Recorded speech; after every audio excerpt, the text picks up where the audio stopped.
Hello everyone, and thanks for tuning into Terry Scholey September and Autumn 2023 forecast brought to you via GavsWeatherVids. Autumn and September 2023 prediction. Whilst broadly agreeing with Gav's interpretation of the autumn spreadsheet, I have had a close look at some of its contents to further cement our autumn 2023 prediction. We have seen an important change over the summer with the QBO changing into its easterly phase. Looking at both maturing easterly and all easterly QBOs since 1950, we get a wet autumn in all 3 months, although maturing easterly QBOs gave no signal. A warmer than average September and October were indicated, with November colder when considering all the easterly QBOs.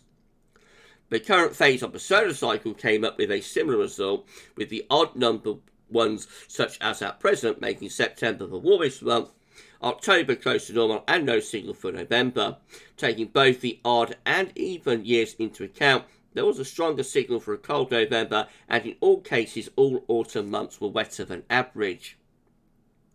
The El Niño autumns since 1950 continued the wet trend, but this was more strongly pronounced in November.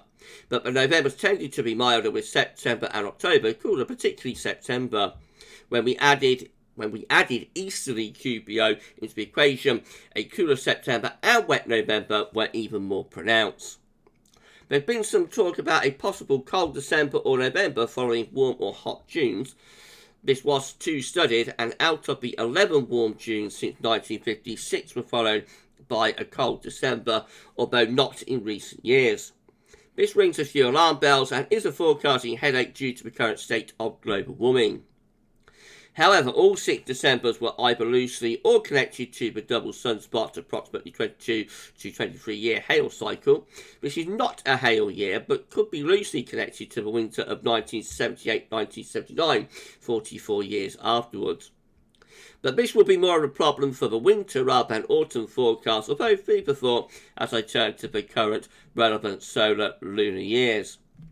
The similar matching solar lunar years to the present all had a trend to a wet autumn.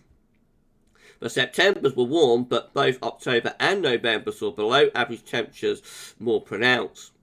One of those years at present, as I mentioned a few months ago, is 1981. This was followed by the coldest December of the 20th century, with several other solar lunar years coming up with a similar result. So things later into November could become interesting, but only food for thought at the moment. Our leading spreadsheet year of 1960 stood out and happens to be 21 years prior to 1981.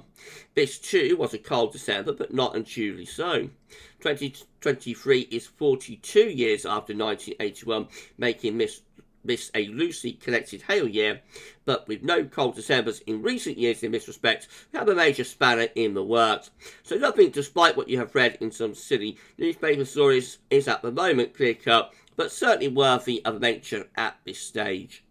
So I am broadly agreeing with Gavin's autumn prediction for a wetter than average season. October could turn out to be somewhat drier, largely due to a possible cooler but drier spell, most likely in the first half or towards mid-month. November could begin wet and windy but mild, with probably a quieter period following, giving frost and patchy fog.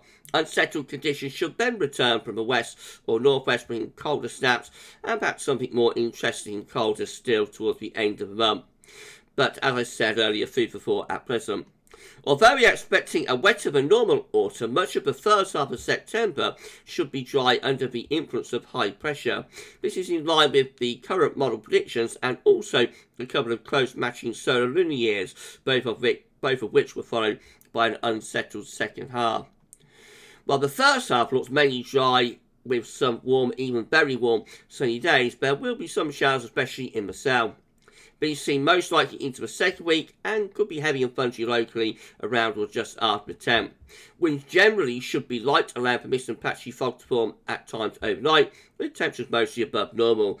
The north should be drier than the south. The second half of September has a much more unsettled look about it. Atlantic depressions increasingly penetrate, some of which could be could contain tropical storm remnants, bringing wet and windy weather, particularly to the north and west. The east and south, though, may continue to see a few finer, warmer days.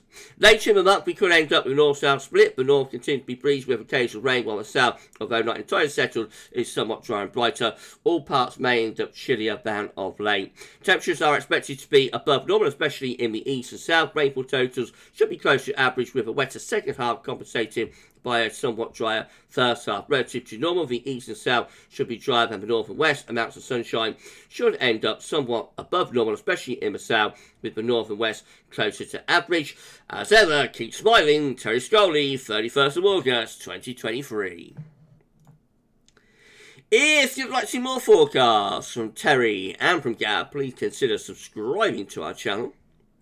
And thank you so very much, everyone, for doing that. Bye for now.